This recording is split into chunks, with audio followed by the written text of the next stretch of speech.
Entenda uma coisa, não existe preliminar de pré-questionamento.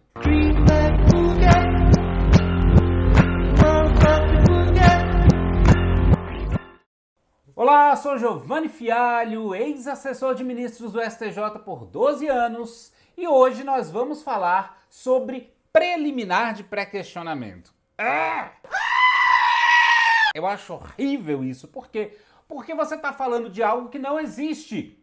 Vamos falar sobre um assunto qualquer, não é nenhuma abstração filosófica, é não existir. Como assim, Giovanni? Porque um monte de manual, uma centena de professores fala isso. A maioria das petições não mente. Você ou já fez ou já viu petição de RESP que abre lá um tópico, como se fosse um capítulo recursal, um tópico dizendo do pré-questionamento. Aí vem falando das hipóteses constitucionais de cabimento, vai falando que aconteceu o pré-questionamento assim, assim, ali, vai lá gastar uma lauda, 2 laudas sobre esse assunto. Para! Isso não existe. Por que não existe? Pré-questionamento é um requisito intrínseco do recurso especial. Ele não precisa estar expresso. Pré-questionamento é o efetivo exame, o efetivo julgamento, a efetiva análise de uma questão jurídica pelo tribunal de origem, seja ele TJ ou TRF.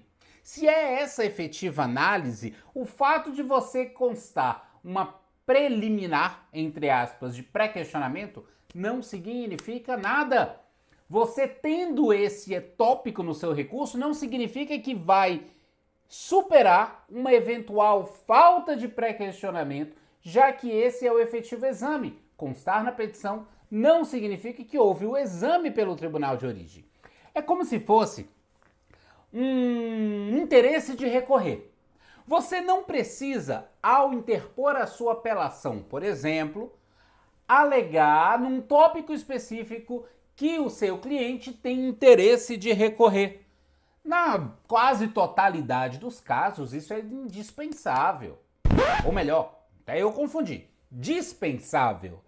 Por quê? Você, ao falar do interesse de recorrer, quando há necessidade, você está tratando daquele assunto. É o tópico em si, é o objeto recursal em si.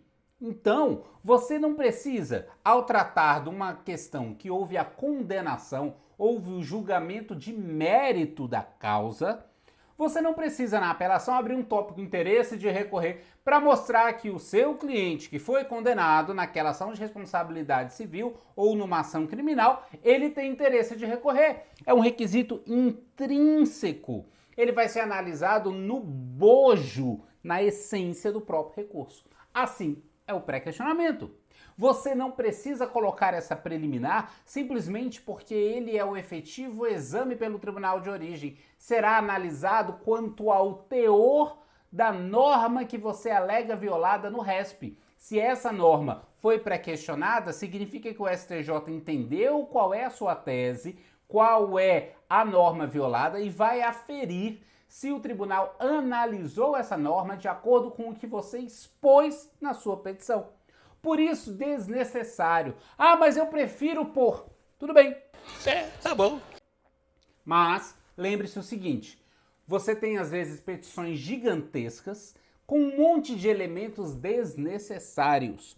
Você iria em uma praia do Nordeste no verão com casaco cachecol? Você não tá com calor? Ai, de nada, eu tô numa nice. Provavelmente não, né? Então tira esse excesso para sua petição ficar mais pontual naquilo que importa. Teoria de Pareto diz mais ou menos o seguinte: 80% dos resultados estão em 20% das ações. Então foque naquilo que importa. Qual o artigo violado, por que foi violado, o que deveria ser feito.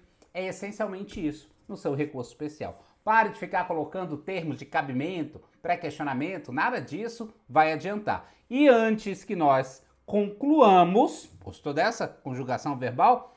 Você precisa curtir, compartilhar e comentar para que mais e mais colegas advogados e advogadas saibam desse vídeo. Então, gostou? Compartilhe aqui embaixo, clica, compartilhe, comente, me ajude a democratizar o acesso à jurisdição superior.